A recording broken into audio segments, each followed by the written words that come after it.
The finish line is in sight. Your drawers are filling up with baby gear, your pregnant partner is blowing up at warp speed, and whether you like it or not, your world is about to get turned upside down. Welcome to Trimester 3, ready to drop, coming to a hospital near you. But what can you expect from the third trimester, and how does it differ from episodes 1 and 2? In this video, I'll be covering off the good, the bad and the ugly from this final leg of the pregnancy trifecta, which starts from around week 28 of pregnancy and covers through to the baby's birth.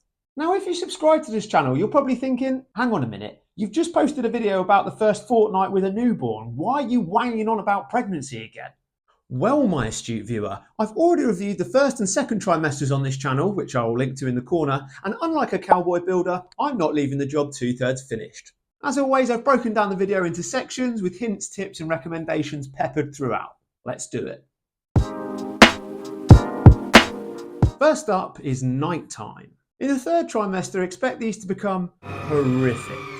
Due to their increased size, weight and hormonal changes, our angelic baby growers are likely to snore, and it's going to get worse as the weeks go by. Okay, maybe we can deal with that. But combine this with a strong likelihood of her getting cramp, having nightmares, needing a wee every 45 minutes, and the fact that babies become active usually right as mum wants to go to sleep means your poor preggo has almost zero chance of getting some decent rest.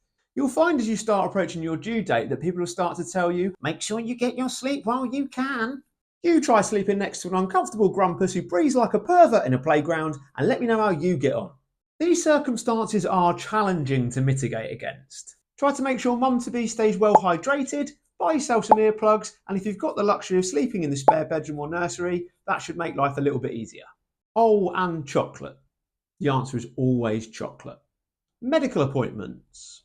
Assuming this is your first baby, the antenatal appointments will start to come thick and fast, with the NHS usually providing appointments at 28, 31, 34, 36 and 38 weeks, and then if you get there, at 40, 41 and 42 weeks. Almost all of these appointments will involve measuring the uterus. Apparently the baby starts the trimester the size of an aubergine, and if you go all the way to full term, ends up the size of a pumpkin, so ideal for any Halloween babies. The appointments will also check mum-to-be's blood pressure, her urine, her general well-being and the baby's movements, but a bit more about those later. The movements, not the urine. You'll also discuss different topics at certain appointments, such as how to prepare for labour, breastfeeding, and at our 36-week appointment we had a conversation about birth preferences, sometimes known as birth plans. Apparently they're after a little more than get it out. There is quite a lot to consider, but luckily we've been warmed up about this by our antenatal classes that we'd attended, so we roughly knew what we were talking about. I'll include a link in the corner to a video I did about antenatal classes just in case you want to know about those in more detail. In terms of ultrasound scans, you wouldn't usually have any of these in the third trimester unless you're being checked for something in particular. This applied to us because we were told our baby was a little porker. As I mentioned, the bump gets measured at antenatal appointments, and those results are then plotted on a graph so you can see how your bump compares in size compared to the median or average for the number of weeks you are along. Our baby was showing as being above the 90th centile, so basically in the top 10%. And as a result, we were sent for additional growth scans at weeks 36 and 38. The sonographers, or the doctors doing the scan, took measurements of the baby's femur, its head circumference and its stomach. And from there, they can do some sort of crazy calculation which is supposed to tell you how big the baby's actually going to be, which is mental. However, when we received the results of the 38-week growth scan compared to the week 36 growth scan, they showed that the baby hadn't really grown much between appointments, which was concerning, and so we were referred to a consultant. The consultant said this can sometimes happen due to the way that different members of staff take the measurements, so not to panic too much. But at the same time, now that she'd seen those results, she had no choice but to recommend that we get the baby out early. And so we were booked in for an induction at 39 weeks. If you are wondering what induced labour was like, I took a video diary of our experience. Don't worry, nothing too graphic, but I'll link to it in the corner now. Despite being told constantly throughout the pregnancy we were having a massive baby, when little Lila arrived, she was just 6 pounds, which meant she was in the 9th centile or bottom 10% for size. Lauren was obviously delighted from a pushing out a pumpkin perspective, but the moral of the story is not to get too hung up on the numbers and the graphs. Of course they're good indicators and they mean something, but speaking from personal experience, they're not always accurate. Prepping and nesting. Getting ready for your baby is fun, but I think there can be a bit too much pressure on this. I lost track of the amount of times that people asked me if I'd set up the nursery or if I'd painted the room yet. If you'd seen my skills with tools, you would understand why the answer is a hard no. We'd already decided we'd be having the baby in with us for the first 6 months in a next to me cot. We wanted to keep the spare bed in what will become Lola's room for as long as we possibly can. And as I highlighted in the nighttime section, the spare bed became my best friend. And even now Lola's here, we continue to be best buds. Or should I say best beds? Sorry.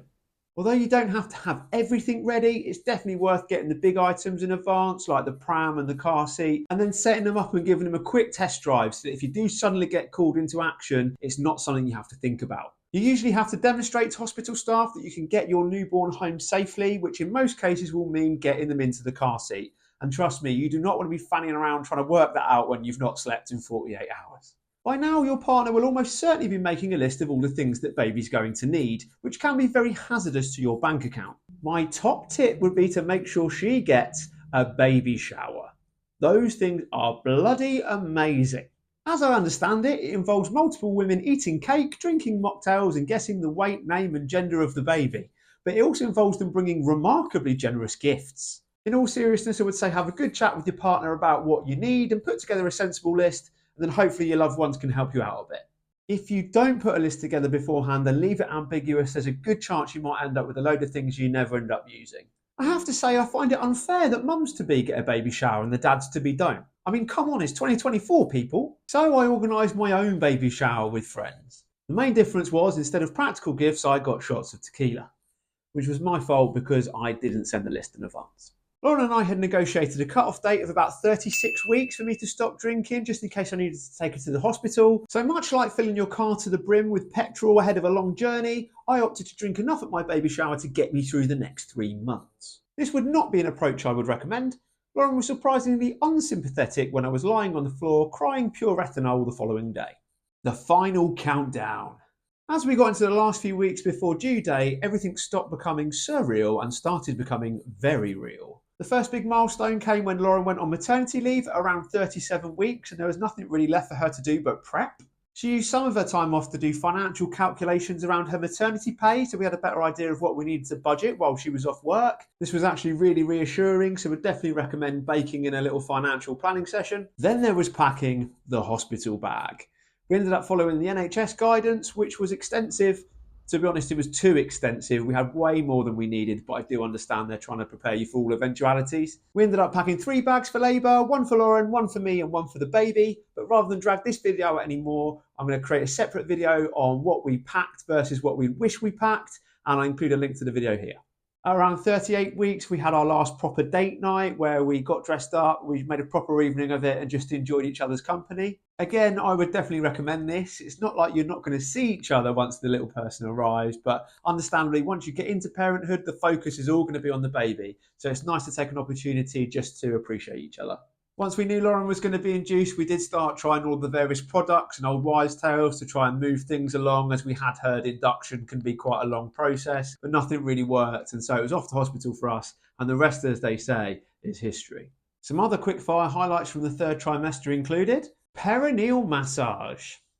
That's a experience. If there was any magic, mystery or romance left in your relationship at this point, prepare for it to evaporate very quickly. If you don't know what perineal massage is, by all means Google it, but for God's sake, don't do it at work.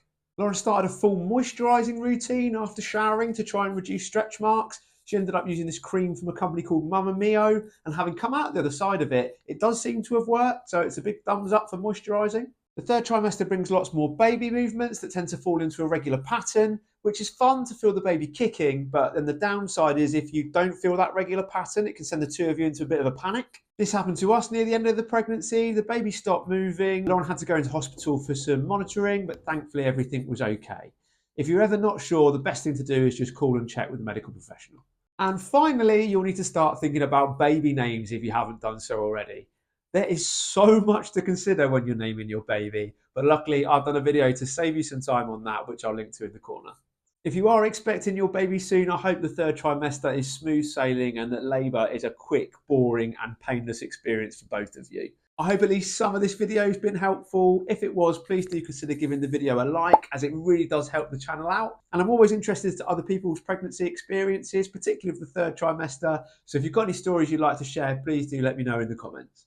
As always, thanks for watching.